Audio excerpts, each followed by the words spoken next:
आज मैं आपको एक अनोखी रहस्यमय कहानी सुनाऊंगा। अगर आप चैनल पर नए हैं तो अभी सब्सक्राइब कर ले तथा कहानी पूरा देखें। अंत में एक अनोखा रहस्य छुपा है। धन्यवाद। तो सुनिए।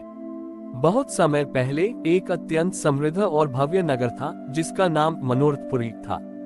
इस नगर की विशेषता ये थी कि वहाँ के निवासी हर पल कोई न कोई नई अच्छा करते रहते थे। उनके जीवन का हर क्षण नई वस्तु, नई उपलब्धि और नई खुशी की खोज में बीतता था।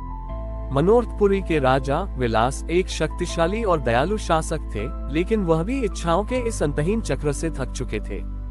वह देखते थे कि लोगों को जो कुछ भी मिलता है उससे उन्हें केवल क्षणिक सुख मिलता है और तुरंत बाद वे कुछ और पाने की इच्छा करने लगते हैं। नगर में हर चीज की बहुतायत थी, लेकिन स्थायी संतोष का अभाव था। राजा विलास ने ये रहस्य जानने के लिए भगवान विष्णु का घोर तप किया। विष्णु जी ने वैकुंठ से देखा कि राजा का हृदय शुद्ध है, पर वह माया के जाल को समझना चाहता है। विष्णु जी ने एक अति साधारण धूल धूसरित भिखारी के रूप में मनोरथपुरी में प्रवेश किया। भिखारी सीधे राजा विलास के दरबार में गया। राजा ने उन्हें आदर से बैठाया और पूछा, हे महात्मा, आप क्या चाहते हैं? मनोरथपुरी में सब कुछ उपलब्ध है। भिखारी ने उत्तर दिया, राजन, मैं केवल एक चीज चाहता हूँ जो तुम्हारे इस नगर में दुर्लभ है, थोड़ी सी शून्य जगह। राजा विलास हंसने लगे, हमारे पास विशाल महल है, अनगिनत कमरे हैं, आप कहीं भी रह सकते हैं। शून्य का क्या अर्थ है? भिखारी ने कहा, मेरा अर्थ है वह जगह जो किसी भी इच्छा से भरी न हो। राजा ने चुनौती स्वीकार की। उन्होंने भिखारी को नगर का सबसे बड़ा कमरा दिया। तारांकन पहला दिन राजा ने उस कमरे को सोने के आभूषणों से भरवा दिया। तारांकन भिखारी ने कहा, ये कमरा संपत्ति की इच्छा से भरा है, यहाँ शून्य नहीं है। तारांकन दूसरा दिन राजा ने कमरे को दुनिया की सबसे स्वादिष्ट मिठाइयों और भोजनों से भरवा दिया। तारांकन भिखारी ने कहा, ये कमरा स्वाद की इच्छा से भरा है, यहाँ शून्य नहीं है। तारांकन तीसरा दिन राजा ने कमरे को दुनिया के महानतम चित्रकारों की कलाकृतियों और मूर्तियों से भरवा दिया। तारांकन भिखारी ने कहा, ये कमरा सौंदर्य की इच्छा से भरा है, यहाँ शून्य नहीं है। राजा विलास थक गए और निराश हो गए।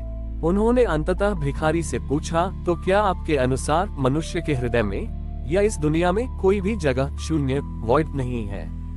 उद्धरण चिन्ह। भिखारी मुस्कुराया और राजा को कमरे के एक कोने में ले गया, जहां उन्होंने एक छोटा सा दीपक जला रखा था।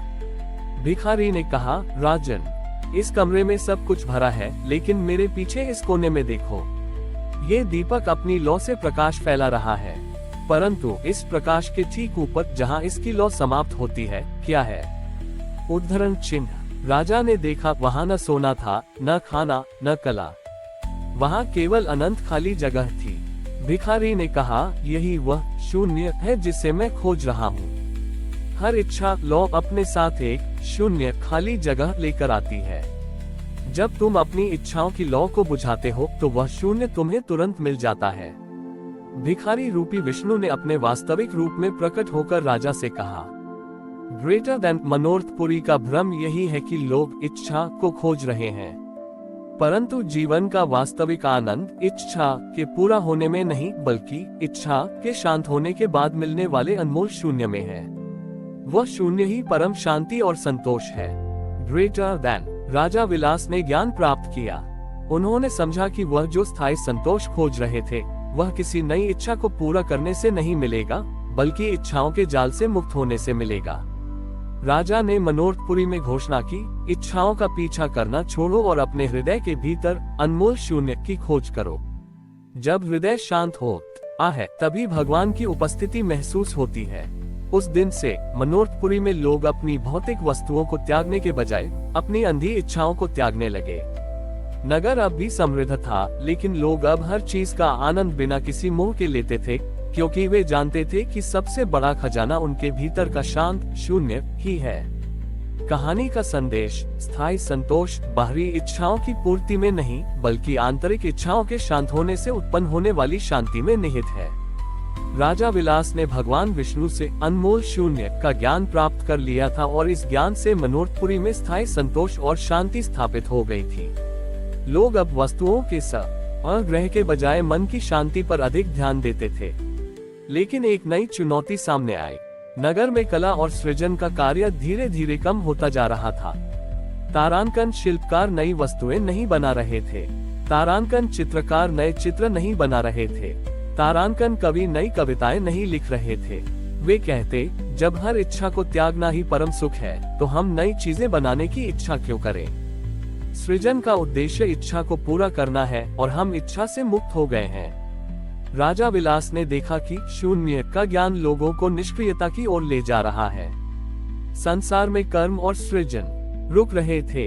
राजा ने तुरंत उस वृद्ध भिखारी विष्णु जी का स्मरण किया। विष्णु जी ने इस बार एक अद्भुत शिल्पी के रूप में राजा के समक्ष दर्शन दिए, जिसके हाथ में एक अधूरा घड़ा था। शिल्पी रूपी हरि ने राजा से पूछा, राजन, मैंने सुना है कि आपके नगर ने शून्य का ज्ञान प्राप्त कर लिया है, तो क्या इस घड़े को फेंक दूं? राजा विलास, क्यों? ये तो बहुत सुंदर है। शिल्पी, लेकिन यह अधूरा है। इसे पूरा करने की इच्छा से ही मैंने इसे बनाना शुरू किया था। यदि इच्छा ही नहीं तो इसे पूरा करने का क्या लाभ? उद्धरण चिन्ह। राजा विलास ने अपनी दुविधा बताई। हम शांति चाहते हैं, पर सृष्टि को आगे बढ़ाने के लिए सृजन भी आवश्यक है। शून्य शांति देता है, पर इच्छा सृजन देती है। संतुलन कैसे स्थापित हो? शिल्पी मुस्कुराए और घड़े को राजा के हाथ में देते हुए कहा, ग्रेटर देन, हे राजन, सृजन का उद्देश्य इच्छा की पूर्ति नहीं बल्कि अभिव्यक्ति है।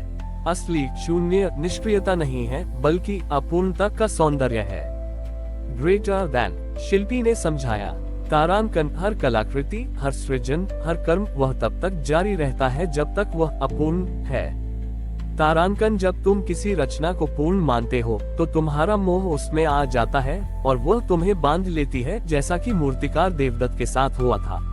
तारांकन, लेकिन यदि तुम हर कर्म को जानबूझकर अपूर्ण छोड़ दो तो तुम शून्य को बीच में लाते हो। शिल्पी ने एक लीला रची। उन्होंने एक भव्य मंदिर का मॉडल बनाया, लेकिन जानबूझकर मंदिर के शिखर पर एक छोटा सा पत्थर लगाना छोड़ दिया। शिल्पी, यह मंदिर अब हमेशा अपूर्ण रहेगा। यह अपूर्णता ही इसे सृजन की इच्छा से मुक्त रखेगी। इस छोटे से शून्य के कारण कोई भी इस मंदिर से परम संतोष नहीं पा सकेगा और इसलिए लोग अगले और बेहतर मंदिर बनाने के लिए प्रेरित होते रहेंगे। विष्णु जी ने अपने वास्तविक रूप में प्रकट होकर राजा से कहा, ग्रेटर देन, मनुष्य को निष्क्रिय शांति इनर्ट पीस नहीं चाहिए, उसे सक्रिय शांति एक्टिव पीस चाहिए। जीवन में हर चीज को थोड़ा सा अपूर्ण छोड़ दो, चाहे वह कला हो, ज्ञान हो या कोई लक्ष्य। यह छोटी सी अपूर्णता ही तुम्हारे भीतर शून्य की जगह छोड़ती है, जो तुम्हें अगले कर्म के लिए प्रेरित करती है। यही इच्छा रहित सृजन का रहस्य है। ग्रेटर देन, राजा विलास ने ज्ञान प्राप्त किया। उन्होंने अपने राज्य में यह नियम बनाया कि हर शिल्पी अपनी कलाकृति में, हर कवि अपनी कविता में और हर वास्तुकार अपने भवन में जान बूझकर एक छोटा सा अपूर्णता का प्रतीक छोड़ेगा। मनोरथपुरी में फिर से सृजन शुरू हो गया।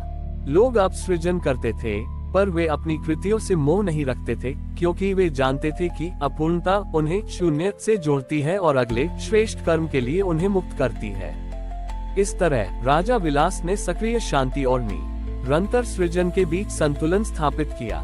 कहानी का संदेश: जीवन में स्थायी संतोष और निरंतर सृजन के लिए हमें अपने कर्मों को पूर्ण मानकर उनमें मोह नहीं डालना चाहिए। हर उपलब्धि में जानबूझकर अपूर्णता का सौंदर्य छोड़कर हम अपने मन को अगले बेहतर कर्म के लिए मुक्त रखते हैं, जिससे जीवन में गति और शांति दोनों बनी रहती है। हमारी और भी आध्यात्मिक एवं अनोखी कहानियाँ देखने के लिए हमारे चैनल पर जाएं तथा धार्मिक एवं पौराणिक अनोखी कहानियाँ हमारे चैनल पर है। कृपया जाके देखें तथा हमारे चैनल को सब्सक्राइब करके रखें और वीडियो लाइक जरूर करें। धन्यवाद।